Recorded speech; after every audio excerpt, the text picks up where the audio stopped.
시장의 잔주름까지 들여다보는 시간입니다. 시장 클로즈업. 화요일마다 시황맨이 출동해서 여러분들에게 냉정한 시황에 대한 판단을 내려드립니다. 시황맨 블로크 이동훈 대표 나와 있습니다. 어서 오세요. 예, 안녕하세요. 네, 반갑습니다. 자, 오늘도 저희가 여러 가지 이슈를 준비했는데 첫 번째 이슈부터 어떤 내용이 준비되어 있는지 화면으로 만나보겠습니다. 잠잠했던 인프라 투자 이야기가 한 번씩 거론되면서 실적에 받쳐주는 굴삭기 업체들에 대한 관심이 증가하고 있다. 두산인프라코어, 진성TC, DY파워 등 흐름이 나쁘지 않은 가운데 중국의 인프라 투자를 늘린다면 앞으로 수혜를 보게 될 종목은 무엇인지 궁금하다.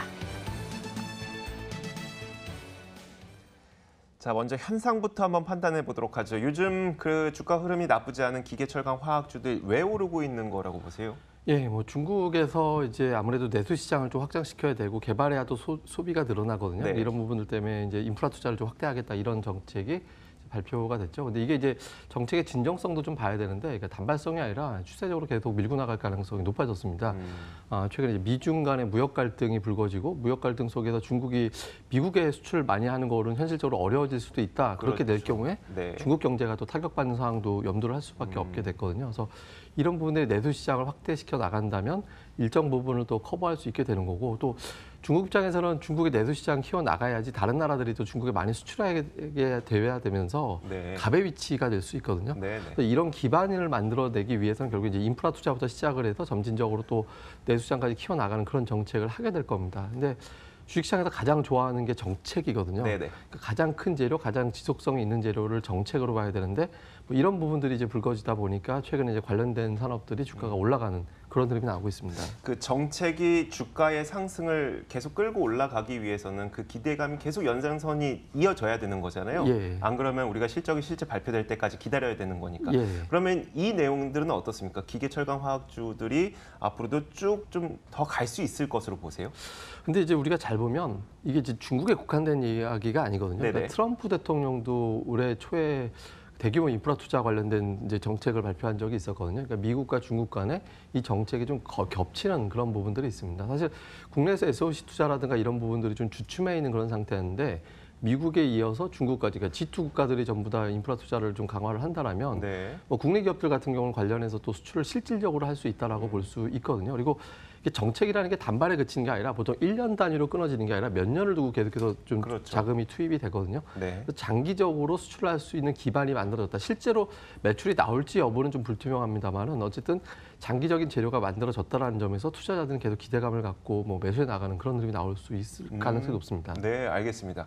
자, 그렇다면 우리나라에서는 과연 그럼 중국으로 수출하는 이 관련 종목들, 그리고 미국도 가능성 말씀하셨으니까요.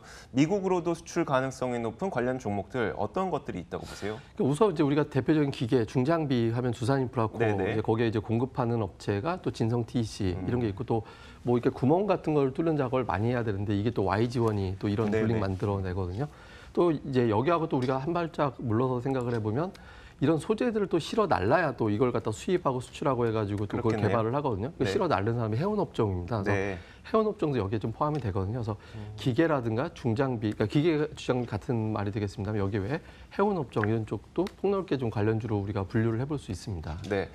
그 기대 수익률에 대한 질문을 좀 드리고 싶어서요. 그러니까 요즘에 시장의 모멘텀이 너무 부재하다 보니까 이런 것을 한 가지 모멘텀을 잠깐 반짝 반등하는 건 아닌가 이런 생각이 드는데요. 실질적으로 사실 돈이 없거든요. 그러니까 네네. 지금 비정상적으로 이제 예탁금이 늘어서 28조 원대를 다시 회복하긴 했습니다만은 실질적으로는 지금 26조 원 정도. 그러니까 월말과 월초에는 일시적으로 예탁금이 급증했다 급감하는 현상이 나오거든요. 네네. 그러니까 이 부분을 빼고 보면 이제 끌어올릴 때 지속적으로 매수할 수 있는 자금이 많지 않습니다. 그리고 기관이라든가 외국인 투자자들도 그러니까 매수를 지속적으로 가기보다는 특정 업종에 대해서 좀 단기성 매매를 하는 경우가 상대적으로 좀 많이 있거든요. 근데 네.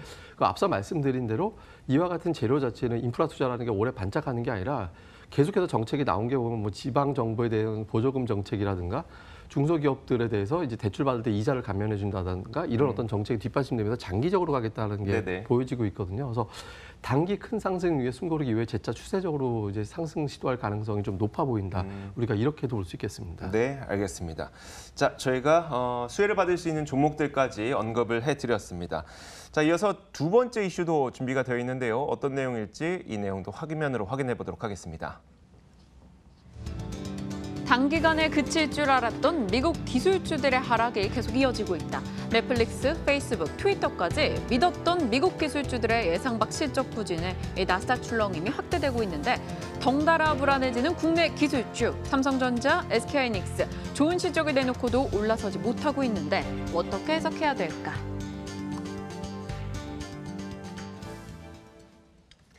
냉정하게 보자면 미국 시장에서 하락했던 기술주는 우리가 생각했을 때 서비스주와 좀 비슷한 예. 그 특성을 갖고 있어요. 뭐 페이스북이라든지 트위터와 같이 SNS, 소셜 네트워크 서비스를 하는 기업인데 사실 이것 때문에 우리나라에 있는 IT주가 못 올라가는 건가 싶기도 하고 이게 어떤 현상입니까 지금? 그게 이제 연결고리에 따라서 좀 달라지는데요. 네네. 그러니까 이 종목들이 딱히 영향력이 전혀 없다라고 하기도 어려울 수도 있습니다. 예를 들어서 영업 환경이 안 좋아진다. 그러니까 경기가 안 좋아진 거거든요. 네. 영업 환경에 문제가 생겨서 이제 주가가 빠진다면 관련된 종목은 없지만 이게 아니라 이제 경기 자체가 안 좋다라고 되니까 국내 IT 기업에 영향을 줄 수 있거든요. 근데 네. 그런 내용이 아니라 단지 이 기업에 국한된 어떤 몇 가지 재료에 나온 거라면 이제 시장에서는 반등할 수 있습니다. 가령 최근에 급격하게 많이 하락한 게 SNS 관련주잖아요. 네네.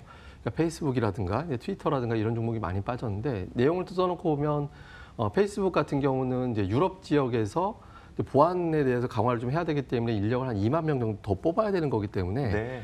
영업에 대한 문제, 그러니까 광고 매출에 대한 문제가 아니라 비용을 많이 지출하게 되면서 생긴 문제다라고 우리가 볼 수 있는 거고요. 그다음에 트위터 같은 경우도 지금 이용자 수가 줄어들었다고 하는데 내용을 살펴놓고 보면 가짜 계정, 그러니까 네네. 보스로 뭐 광고를 올리기 위한 거라든가 이런 걸 가짜 계정을 삭제하는 거기 때문에 이게 실질적으로 이게 이용자가 줄어들었다라고 우리가 단정하기는 좀 어렵거든요. 그러니까 네.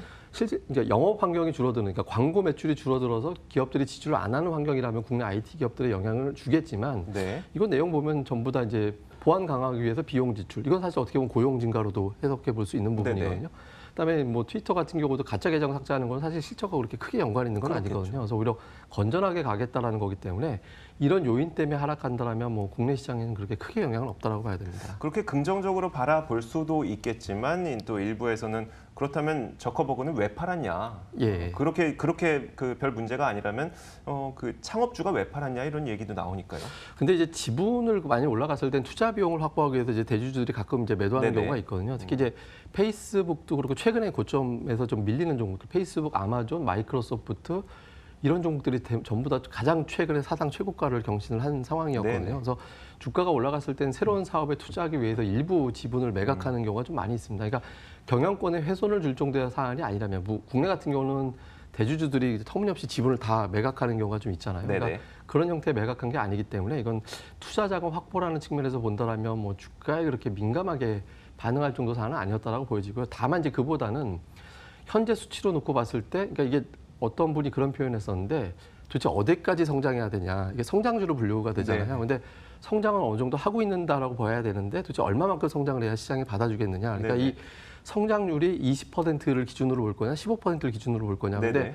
시장에서 기대치는 20% 정도였는데 지금 15% 정도, 그 5% 편차 가지고 빠지는 거거든요. 아하. 그래서 이런 부분을 감안해 볼 때 이 5%의 갭을 실망스럽게 느끼는 매물이 어느 정도 빠져나간다면 네. 그 이후에는 좀 시장이 좀 바뀔 것 같고요. 또 일각에서는 그런 주장도 있습니다. 그러니까 그 MSCI 인터내셔널 지수라는 게 만들어지잖아요. 네네. 그래서 이런 부분에 따라서 포트폴리오 변경, 그러니까 포트에서 특정한 업종으로 갈아타기 위한 어떤 매수와 매도가 반복되는 과정에서 나오는 일시적인 과격한 매도라고 보는 시각도 있기 때문에 전체적으로 경기에 따라서 IT 기업 전체적으로 어떤 부정적으로 볼만한 사안은 아니다, 이렇게 정리가 된 것 같습니다. 결국은 그 말씀하셨던 것처럼 그런 기업들이 요즘 경기가 안 좋으니까 광고도 안 주려고 하고 이런 내용은 아니라는 거잖아요. 예.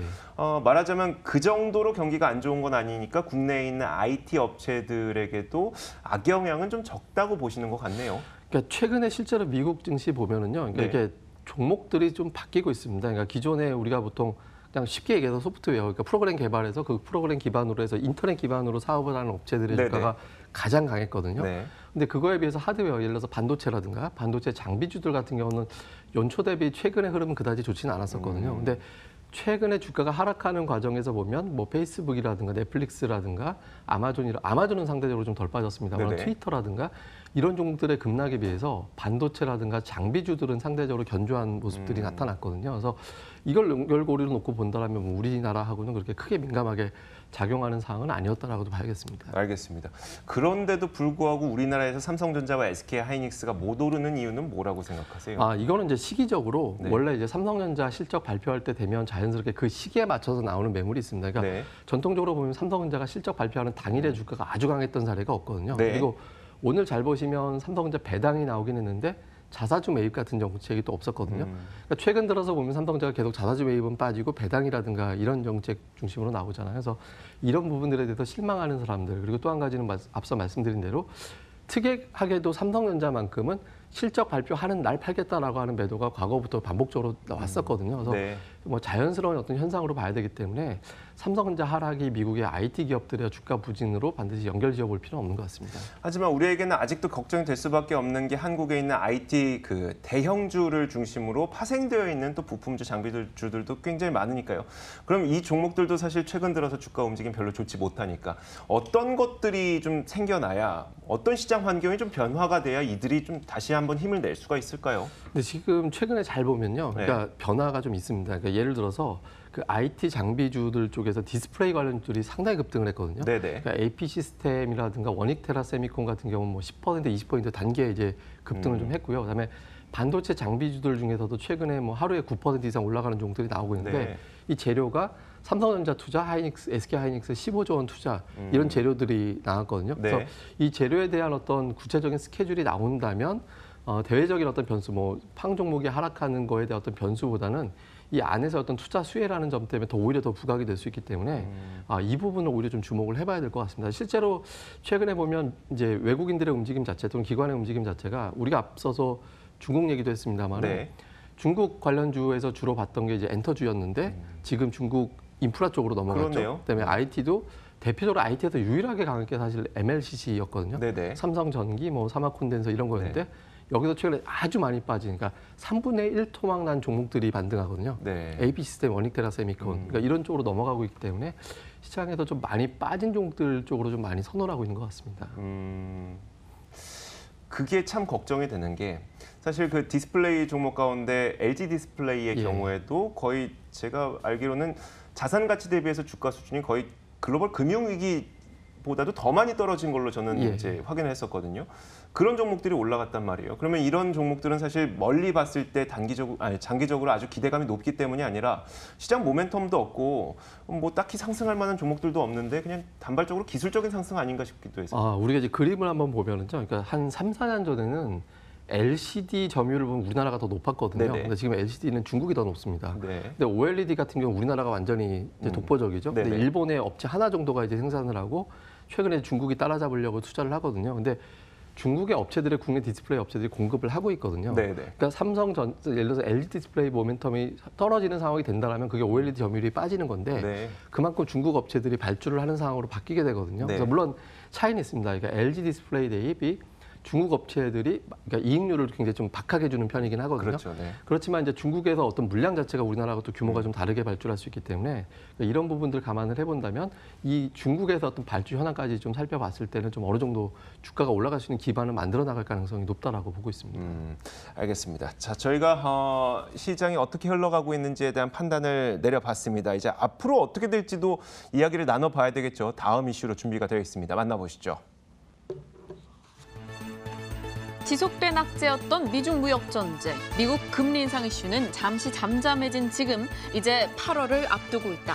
새로운 달 쏟아질 지표부터 실적 시즌까지 맞물려 있는데 고단했던 7월을 보내며 맞이하는 8월 증시, 이제 어떻게 봐야 될까? 참 답하기 어려운 질문이긴 합니다만 그래도 안 물어볼 수 없는 질문이 바로 지수가 8월에 어떻게 될 것 같으세요? 라는 질문이 될 것 같아요. 자, 일단 질문 드려볼게요. 8월에 증시는 어떻게 보세요?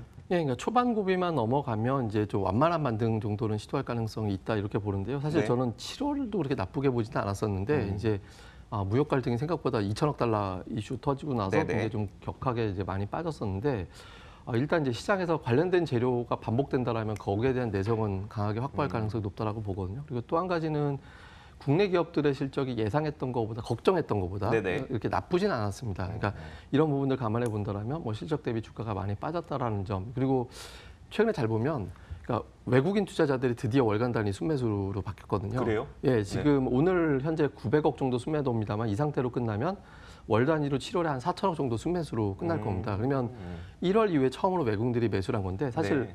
월 4천억이면 매수했다라고 진지하게 얘기하기는 어렵고 적어도 매도가 진정됐다 이렇게 보면 되는 거거든요. 그러니까 대부분의 재료에 대해서 가장 격하게 매도했던 주체의 매도가 진정이 된다라면 시장에 좀 반등할 가능성이 있다라고 보거든요. 그래서 외국인들의 어떤 매수 전환이라든가, 그다음에 이제 최근에 반복됐던 재료 이상의 어떤 재료가 없고 기업들의 실적 현재까지 봤을 때는 그러니까 쇼크다라고 표현할 정도의 기업이 그렇게 많지는 않았거든요. 그래서 네네. 좀 많이 하락했다 이런 부분들이 부각될 수 있어서 반등 시도 정도는 계속 해나갈 수는 있을 것 같습니다. 우리가 어떤 업종에 좀 그러면 기대 수익률을 높일 수 있을 것인가? 조금 전에 말씀하셨던 게 요즘 들어서는 좀 많이 빠졌던 종목들 위주로 예. 좀 매수세가 들어오고 있다는 말씀도 해주셨는데 투자 전략을 한번 짜봐야 되겠네요. 가장 8월을 대비하기 위한 현명한 투자 전략을 좀 부탁을 드릴게요. 예, 그러니까 되게 단순할 수 있는데 그동안의 시장의 플레이 자체가 그러니까 시장 투자자들이 매수가 집중되는 게 가는 종목을 계속 따라가는 형태가 됐거든요. 네네. 근데 최근에 보면 오늘 아주 격하게 하락하는 이번 주 들어서 많이 하락하고 있는 종목들이 예를 들어서 아프리카 TV가 네네. 오늘 급락을 하고 있고요. 그다음에 또 이제 제이콘텐트리라든가 이런 종목도 많이 빠지고 있거든요. 그러니까 시장에서는 많이 올라간 종목에 대해서 이제 거부감을 갖고 많이 빠진 종목들 특히 뭐 앞서 말씀드린 대로 고점 대비 3분의 1 정도 네네. 수준밖에 안 되는 싼 주식 그런데 실적이 바닥이겠다라고 생각되는 기업들의 매수세가 들어가는 흐름이 나오고 있거든요. 그러니까 실적이 바닥이거나 사실 이거는 판단하기 좀 어렵긴 합니다. 그러니까 그럼요. 다음 실적을 봐야 되기 때문에 근데 적어도 나오는 숫자 대비 주가가 많이 하락해 있는 종목군들이 좀 있거든요. 그러니까 이런 낙폭과대한 실적이 더 이상 우하향하지 않는 그러니까 상향이 되는 어떤 종목들 중심으로 집중으로 볼 필요가 있는데 이게 단순한 얘기 같지만 시장의 판이 달라졌거든요. 네네. 이전까지는 성장성이 부각되는 가는 종목에만 집중이 됐다면 많이 빠진 종목의 관심도가 넘어가고 있기 때문에 이전과는 좀 양상이 달라지거든요. 그래서 네네.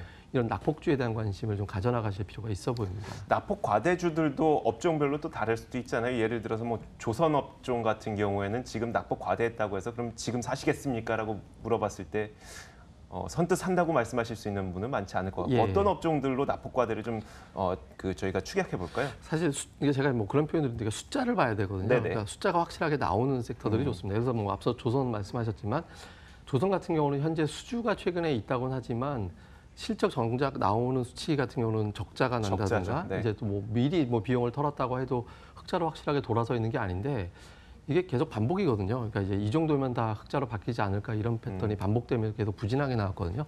그러니까 기대감으로 계속 있는 종목들보다 현재 보여지는 실적 대비 주가 흐름 자체가 뭐 5배 막 이렇게 돼 있는 종목들이 있거든요. 네네. 아마 제가 2주 전에 YIK라는 종목을 이 자리에서 말씀을 드렸던 것 같은데 네.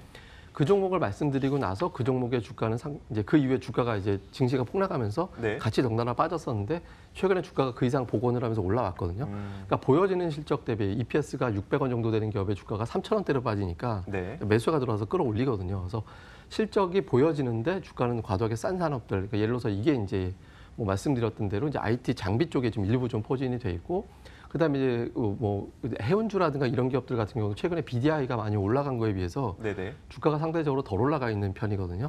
그래서 이런 어떤 해운주라든가 이런 종목군들, 그다음에 중국 모멘텀이 계속 부각되면 실적이 돌아설 것으로 기대가 되는 게 뭐 우리가 계속 이야기해왔던 지금 오늘 방송에서 말씀해왔던 게 기계업종이거든요. 그래서 네네. 이런 종목들 같은 경우도 뭐 상승 시도할 수 있는 기반을 계속 만들어 나갈 것 같습니다. 알겠습니다. 자, 그런 업종들 위주로 낙폭 과대, 다만 그 가운데 실적이 뒷받침되고 실제 숫자가 나오는 기업들 위주로 여러분들도 한번 종목을 찾아보시면 좋을 것 같습니다. 저희가 또 기회가 되는 대로 이동훈 대표가 또 어떤 종목을 가장 탑픽 종목으로 마음속에 갖고 있는지는 저희가 기회가 될 때마다 알려드리도록 하겠습니다. 자, 오늘 보내드리도록 하죠. 블로크 이동훈 대표와 함께 이야기 나눠봤습니다. 말씀 고맙습니다.